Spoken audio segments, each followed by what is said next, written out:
Now we come to the switching behavior of the VDMOS. VDMOS is the acronym for vertical double diffused MOSFET. Is a synonym of Power MOSFET.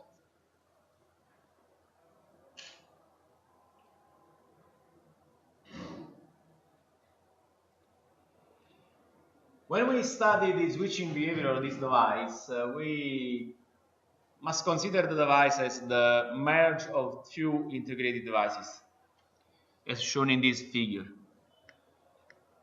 We have the MOSFET, in this case on the top, that is connected between SARS and N+ layer, but we also have this PIN diode. The symbol, a more correct symbol for the Power MOS is than this one, with the MOSFET and this diode in antiparallel. As we see, this is exactly the freewheeling diode that we need in some applications like bridge converter topologies. And in some cases, if you use a Power MOS, you can get rid of the device in parallel. Must be said that it's also common that bridge converter and inverter topologies are for higher power, and this is when you need devices like the IGBT or the SCR or the GTO, and in this case you cannot use the MOSFET. But in any case, you need to know that the PIN diode is there. The dynamic behavior is mostly dependent on the parasitic capacitances that are present in the MOS structure. In case you bias the drain in the negative direction, this is not common, but it can happen, then you need to take into account that you are biasing the diode in forward conduction, and you have the dynamics of the PIN diode with the forward recovery, the reverse recovery, and so on.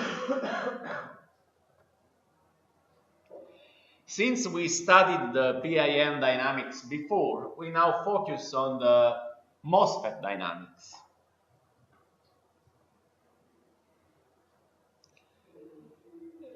You probably remember the study of the capacitances of the low power MOSFET.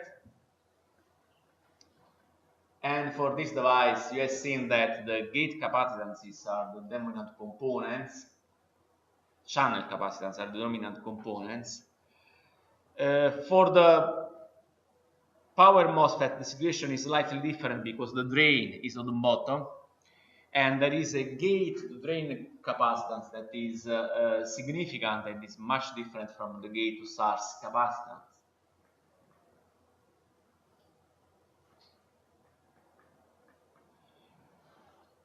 In this schematic plot here, you can see that there is a capacitance between body and drain, a capacitance between gate and source, and gate and body, and also a capacitance between gate and drain that is below this JFET region.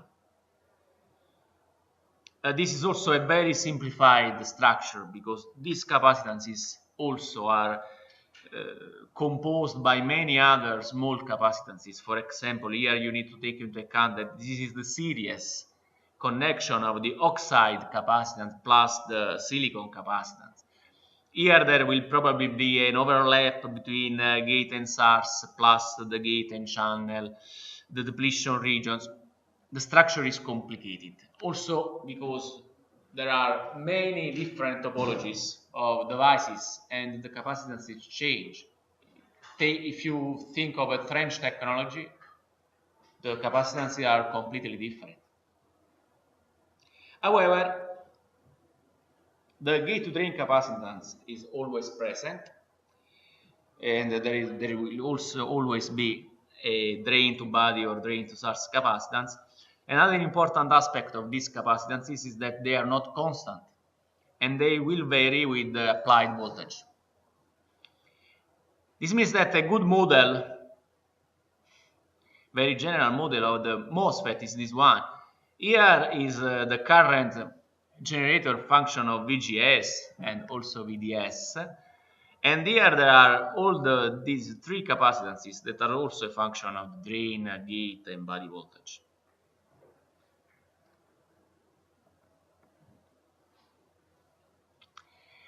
If we focus on the gate to drain capacitance, there are two limiting cases. When the drain to source capacitance, drain to source voltage is quite small and the channel is present, we are in this situation. There is no depletion here, and the gate to drain capacitance is more or less just the capacitance between the metal here and the accumulation layer of electrons that generates below the gate.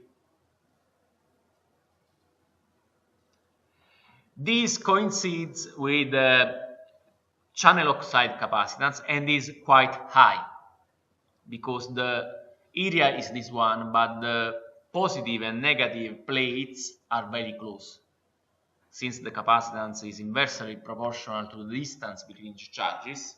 If the charges are very close, there is large capacitance.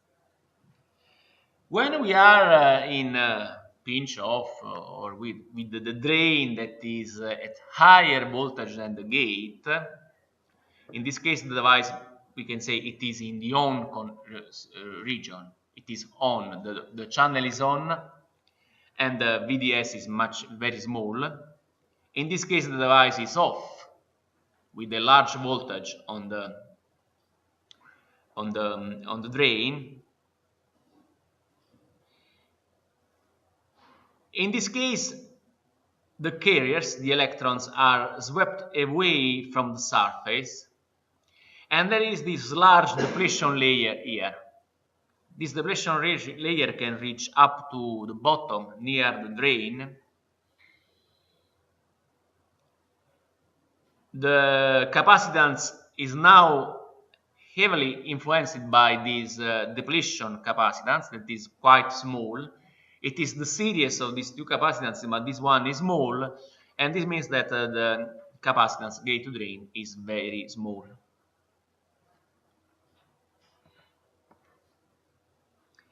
If I plot the VDS, the gate to drain capacitance as a function of VDS, you get something like this. A high value for VDS smaller than VGS, and when we reach VDS equal to VGS, there is a decrease that saturates to a very low voltage, that is CGD1. Sometimes you can use a two values model, that is below VDS, below VGS, CGD2, the high value, VDS larger than VGS, you get the lower value, CGD1. The gate to drain capacitance is important for the switching waveforms.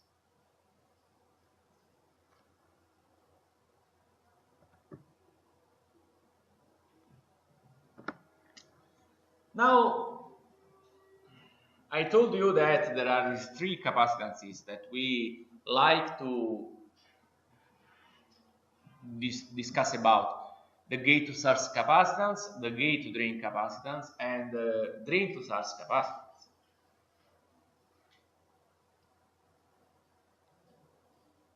However, if you study the typical datasheet of a power MOSFET, you will see that the important gate to drain capacitance, the gate to source and drain to source capacitance are not reported.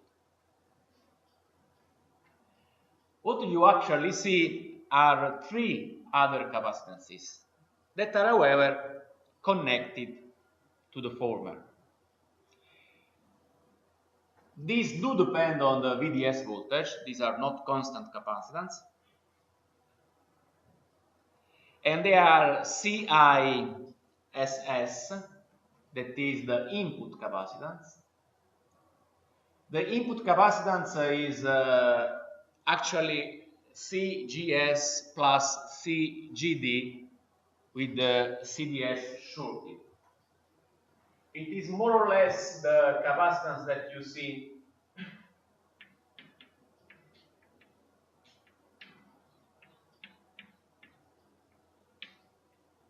when you drive the MOSFET from the gate.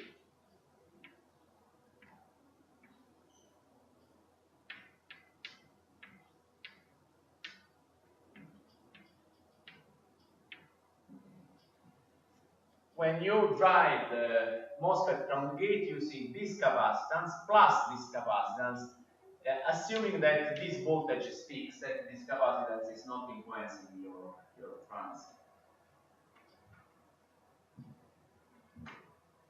Then you have the CR, the reverse capacitance SS, that is actually the gate-to-drain capacitance. This is the capacitance that will provide in analog electronics the Miller effect. This connects input and output, and when at a certain point the output, the drain voltage changes very fast, this capacitance has to change its value at the same speed and will influence the transient. Finally, you get COSS, that is the output capacitance.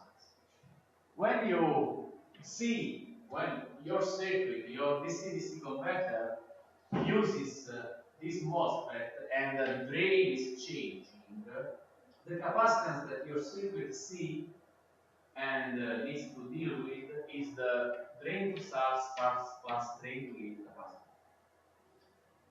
These are the important capacitance from the application point of view, and this is why you see these parameters reported on the data sheets.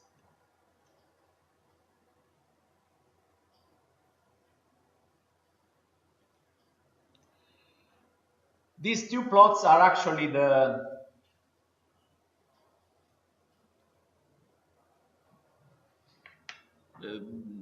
capacitance is reported on some data sheets. This is in log scale, and you can see that at very low voltages, when VDS, these are the capacitances in picofarads as a function of the drain to source voltage. When the drain to source voltage is very small, we say the gate to drain capacitance is very large. Okay, and exactly what we see is that the three of them, since they do depend on CGD, are more or less equal to CGD. That is the drain to gate capacitance maximum value. We name this CGD2. When the drain to source voltage increases, then the gate to drain capacitance decreases, and then we see the various components. The gate to drain capacitance is this one, and it is obviously the smallest one. The other two have the COSS is the gate to drain plus the drain to source, and this is slightly larger, but drain to source is a small capacitance also because the drain is very far from the source, and the input capacitance is the sum of gate to source plus gate to drain, and is very largely influenced by the gate to source capacitance, that is this value here. The same plot taken from another datasheet, honestly, is seen here in linear scale for the VDS, and you can see that here the plateau at low VDS voltage is not visible, but you still see that the reverse capacitance here is the smallest one. Then we have COSS and finally CESS. Okay, I understand that this is not really visible here. Let's see if we can. Okay, much better. This is the input capacitance, the output capacitance, and this is the reverse capacitance. The same we can see here.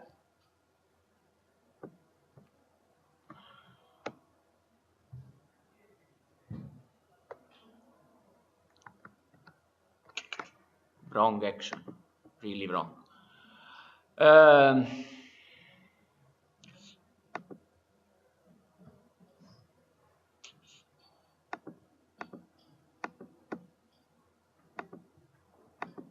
Okay, we need to use the mouse sometimes. I prefer to use a shortcut, keyboard shortcuts, but this time I don't have the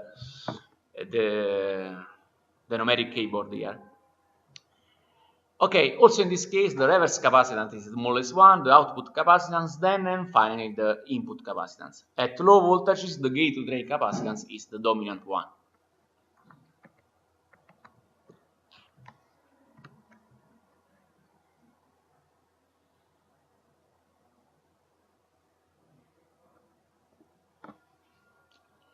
When dealing with the input, output, and reverse capacitance, you can actually think of how to measure these capacitances.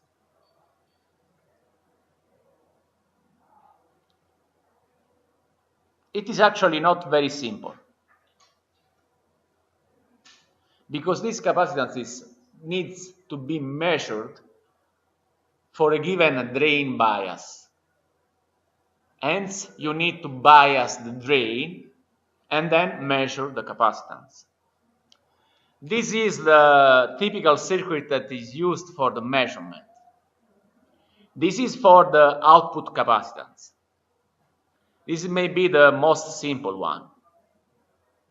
Here you short the gate to source capacitance with a wire, and hence gate and source are to 0 voltage.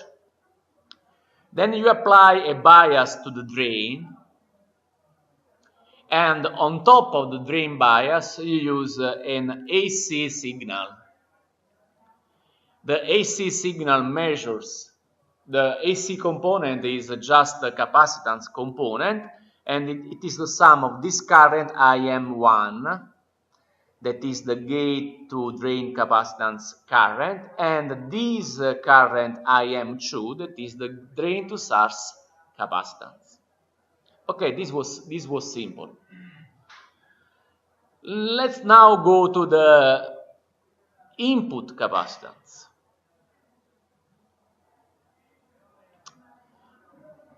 Okay, let's proceed as before.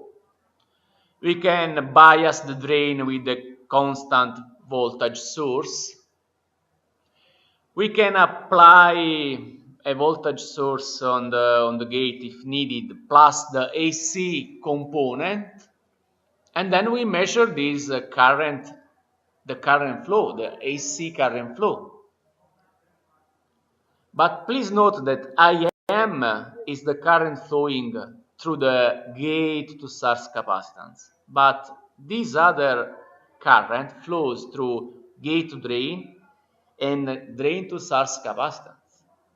Then we are not measuring gate to source plus gate to drain capacitance. We are measuring gate to source plus the series of gate to drain and drain to source.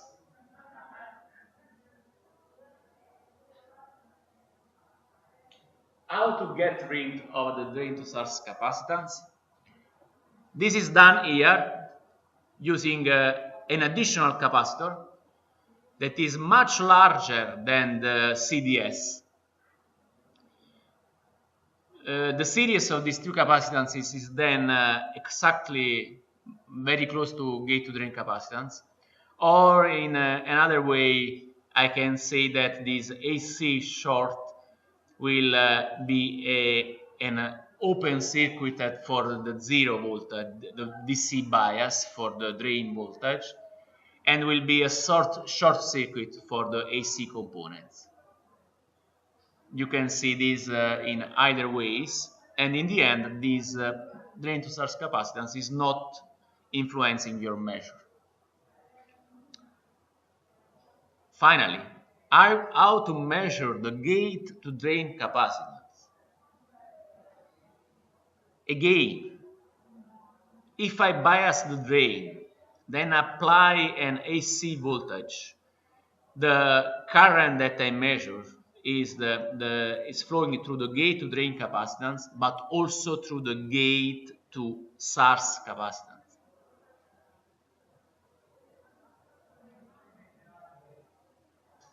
And there is also a possible component. No, this one. This is not present. In this case, what is done is using 3 terminals. The first 2 connected to gate and drain, and the third one is named the AC guard terminal, is connected to the source.